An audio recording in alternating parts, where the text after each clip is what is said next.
Hello everyone, this is the great Lord and Master Osiron, the Eternal, for what should be, if I do my job properly, one of the most amazing discoveries that I have yet to make in the Tarot and the True Tree of Life series, next to the Osiron Tarot Spiral.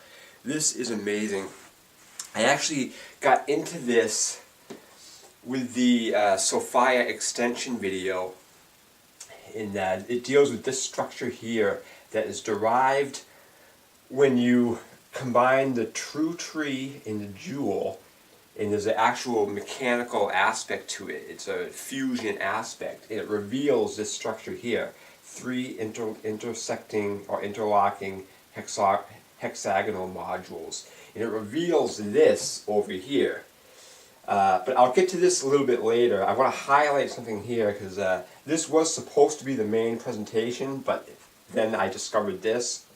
And I'm calling this basically the unified tree of divine truth or something like that, of divine perfection, or Osiron's rings or something like that. But this, I want to expound on this a little more because there's a lot more going on with this than I got into that short video I made on the Sophia extension. As you see, each section is separated in quadrants, as I got to, and it has the cardinal and it has the feminine and masculine houses in each season. And down here it stops out with Capricorn and Pisces. But what it actually does is it goes in a figure 8 motion. So down here we have the beginning in the womb of the year with Capricorn and Pisces. Then it goes up here to spring, and then we see Aries in this one here for the spring. And then it goes over to summer with Cancer and Virgo. And then it goes down to Libra and Sagittarius, and it repeats again. And it forms this figure 8 motion. It goes winter, spring, summer, fall, then back to winter, spring, summer, fall, winter, spring, summer, fall, and it keeps repeating in a figure 8 loop like that. But that's not all it does. It actually shows that the feminine aspect from winter to spring and then from summer to autumn traverses all three worlds. So you see this is broken into three worlds. Well, the transition from the feminine to the masculine covers all three worlds, whereas the masculine only operates in the world that it's in. So down here we go from winter to spring. This covers three worlds, and then the masculine aspect goes from the masculine pillar to the feminine, and it stays in this one world, and it doesn't leave it. And then the feminine again traverses all three worlds, and then the masculine aspect again goes from the masculine pillar to the feminine, only in the world that it's in, and it never leaves it. And the cherubics do something amazing too. The cherubics, if you recall from the Osiron Tarot Spiral series, the cherubics precess, they go backwards, and we're seeing this here. The cherubics are all in the middle, and if you start from Aquarius and you process backwards, it does the same exact thing as this. It goes Aquarius to Scorpio, to Leo, and then to Taurus, and then it goes back to Aquarius. But if you do it the other way, and also doing it this way follows the Kundalini, I'm sorry, that doesn't. If you do it the proper way, or the forward motion, it follows the Kundalini awakening aspects. But this time it begins in Taurus, which is again on the feminine side. It begins, and then it goes from Taurus to, lost my train of thought here. It goes from Taurus to Leo, then to Scorpio, and then to Aquarius. So it follows the Kundalini awakening from body, fire, then the water and the heart, and then the mind. So if it goes forward motion, it does that. So we're seeing a lot of amazing stuff. And there's even more of this. All of the zodiac houses that are in this lower structure are all below the abyss. All of these four are below the abyss, whereas all of these upper ones here are above the abyss. So that's why this is feminine, because it's below the abyss. This is masculine, and they're all above the abyss. And then, if you recall, how we determine the cherubic placement is, and I'll start here, we have Capricorn and Pisces, and we follow this straight line through, and that's where you put Aquarius. Well, that is also on the feminine triangle, and that's why and that's also below the abyss. Same thing with Libra and Sagittarius. These are below the abyss. You follow this straight line through, and you put Scorpio, which is also below the abyss, on the feminine triangle. Aries and this one, same thing, straight line through. You have Taurus, that's above the abyss, and it's on the masculine triangle. Then you have Cancer and Virgo, and follow the straight line through, and Leo is above the abyss on the masculine side. So there's a lot going on here in relation to the zodiac. Very, very powerful, and it's all congruent. And with seeing this is very amazing. There's also something else real quickly with the zodiac I want to get to. It shows because the main theme of all of this is that the feminine precedes the masculine. That's the main issue with all of this.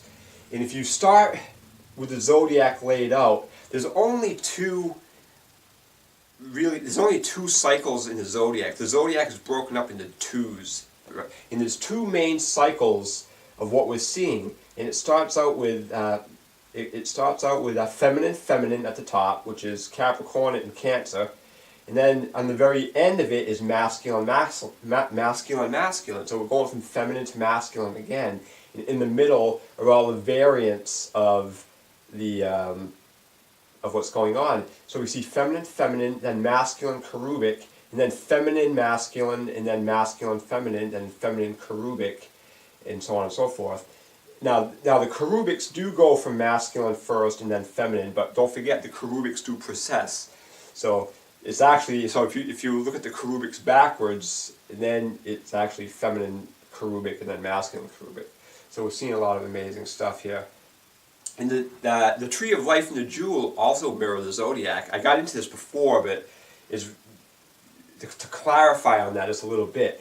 We see the true tree of life acting as the zero winter. We see the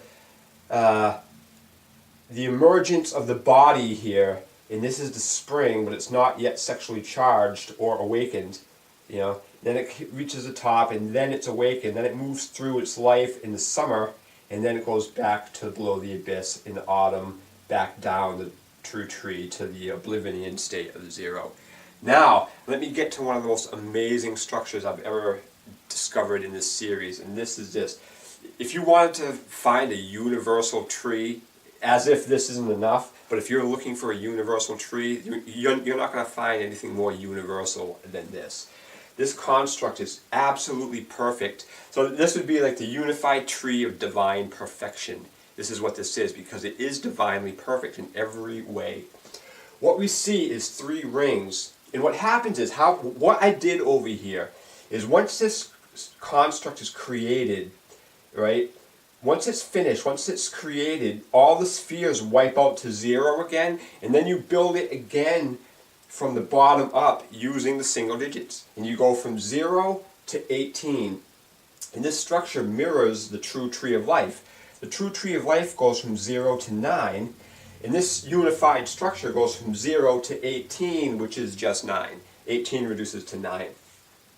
But you're also going to see the whole middle pillar is comprised of nothing but 3 6s and 9s. It starts out with 0, and then it goes 3, then 6, then 9, and then 12 becomes 3, 15 becomes 6, and then 18 becomes 9. Very, very amazing. But that's not even close to being all. Now what you're going to see is every single triangle on all of these structures reduced to 9. Not just the ones that you see here, but the masculine triangle reduces to 9. The feminine triangle here reduces to 9. The feminine triangle here reduces to 9. The masculine triangle here also reduces to 9. And same thing here. The feminine triangle reduces to 9, and the feminine reduces to 9, and the masculine reduces to 9. All of them do it. And these ones produce a 6-3 opposition, because obviously you have this 6 here, so this reduces to a 3. You have the 3 here, and this reduces to a 6. Now, in this middle, something else happens which is amazing to show the perfect equilibrium of what's going on. If you add up all of the numbers on this ring here, unreduced, it comes to 63. But then if you go back and add all of the numbers in their reduced form, it adds to 36. So we're seeing perfect polarization, perfect mirrorness of this. And the same thing with this whole thing. If you add all these numbers up, if you add all the numbers up on the middle pillar in the unreduced form, it also comes to 63, which reduces to 9. If you add up all the pillars, all the numbers in the this pillar, it shows its polar opposite of 6. If you add up all the numbers in this pillar, it becomes a 3. So we're seeing 693 presentation again. Something else too, right in the dead center of this construct is the divine 9. Everything below this is a single digit, whereas everything above here is 2 digits. 10, 11, 12, etc. And we see that here, and we're seeing the nature of the construct here. Below is a 1 and above is a 2. So everything above this 9 is duality, everything below here is singularity. And that's still not even close to being all of it. Okay, now we see the heart of this lower construct, which is a feminine construct, a 3. All of its oppositions reduce to 6. So 5, 1 becomes 6, 4, 2 becomes 6, and 6, 0 becomes 6. So it's counterbalancing with its oppositions. A 3 in center and all of its counters become 6. Up here, the center is 6, and all of its cross oppositions reduce to 3. This is 3, 3, and 3. Actually, this is like, it goes 21, 21, and 30, but it reduces to a 3. And in the middle, it's the same thing. All of the here's a 9 in the center. All of its oppositions reduce to 9. Even these middle ones do that. So 6, 3 becomes 9, but 9, 3 is a 3. So these key center positions are also a 3 and a 6. On these cross areas, you got a 3 and a 6. So we're seeing, again, the congruency is perfect. It's absolutely perfect. And that's still not even close to being all. You see these little circle green numbers here? These numbers that are circled in green? Well, these are the pillars. So if you reduce these two spheres, and remember, this is all about duality. Everything, all the videos I've made this year are about duality, and this is no different. Because even this construct is there's 3 spheres here, but it's really duality because you have the feminine, you have the masculine, and then you have the fusion of them in the middle. That's what's going on. But you see these circle numbers, they reveal the middle number 2. You got a 4 and a 2, which becomes 6. Down here you got a 5 and a 7, which reduces to 3. And of course in the middle you got an 8 and a 1, which reduce to 9. But that's still not all. Now the oppositions reduce to 9 as well. So up here we have a 2, and its opposition is a 7. And that becomes 9. Up here, over here, you got a 5, and its opposition is 4, and that reduces to 9. And again, of course, in the middle, 8 and 1 reduce to 9. But you'll notice that the numbers down here that are circled are both feminine in the feminine world, and the numbers up here in the masculine are both masculine, and they do that too. Absolutely, absolutely amazing what's going on with this structure. This is divine perfection. This is absolute. This is as perfect as you could ever get in a geometric construct. And it actually, all it does is reveal the single digit code in its two steps. In here, you have the 0 through 9, which is the root code. And then the next series is the reduced numbers. They're not reduced when they're written here, but when you reduce them, it just goes through one set of 1 through 9. So we got the 9, and we got 10 becomes 1, 2, 3, 4, 5, 6, 7, 8, and 9. So it's showing the core and then the reduced finish. And then there's another amazing aspect. If you recall from the video, like I think it was 2 videos ago, it might have been the Kabbalistic kill stroke, I think it might have been, but I showed a structure that I called the burning bush. Well, we're seeing something amazing with this. 9 is acting as Godhead. So this 9 here is Godhead to us, not the 1. the Kabbalistic tree of life calls the one Godhead, but no, it's not. It's the 9. And what we're seeing here is a confirmation of that. We see the 9 in the dead center here, and that's Godhead. And then these next two spheres are these two here. So these next two are these two, and then this is a 10, and this is 11. And this reduces to a 1, and this reduces to a 2. So again, we're seeing the feminine precede the masculine in the aspect of this. So we have Godhead, and then we have the infusion into the material world with a 1, and then a 2, and then it goes up, and then it becomes ensouled somewhere here, and then it goes up, and then we have illumination at the top, and then we're conscious, and then we go back down. It's the same exact thing in the on the Osiron Tarot Spiral. So the true tree of life structures in the Osiron Tarot Spiral are linked perfectly. Because I've already shown in the Osiron Tarot Spiral series that it reveals the machinations of the true tree, but now we're seeing the zodiac connection powerfully here, and we're seeing that. And it's also, you could also, in this construct, all these lines, there's actually 22 pathways on this as well. You have all the outer rings, which combine to 18, and if you count each of these lines from here to its cherubic as one line, it finishes up with 22 lines. So you could put the tarot trumps on each one of these lines. The court cards are obvious because there's 16 spheres here. When you don't count the heart centers of each, there's 16 spheres, 1 for each court card. And then for the pips, you would just put 3 for each outer sufferer. That's how you get that. So you could put the whole entire tarot on this construct as well. I haven't worked on that yet. There's actually more that I haven't worked on, but this video is going to be long enough as it is with the material I have to present. But there's actually a lot more with this that this actually uses every possible number code you can use, and it has amazing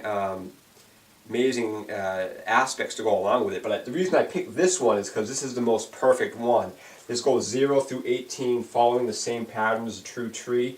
And obviously what it reveals is just nothing short of stunning, because it's perfect. It's divinely perfect in every way. This thing is the image of perfection in geometry and numerology. Absolutely perfect. What it just reveals, there isn't a single flaw in this thing. Everything is polarized. Everything is congruent with everything else. It counterbalances itself perfectly in every way. There is not a structure that anyone could ever create that would surpass this, because it's impossible. Because this is the image of Godhead on this board here. That's why I didn't put a title up top here, because I didn't want to take away from this divinely beautiful structure. This is absolutely perfect. And the only thing is, I'm just hoping I'm not forgetting anything right now. But I'm pretty sure I covered everything, all the major points, and I'm pretty happy with it, as it is. So I think this is going to be a wrap. Thank you, and namaste.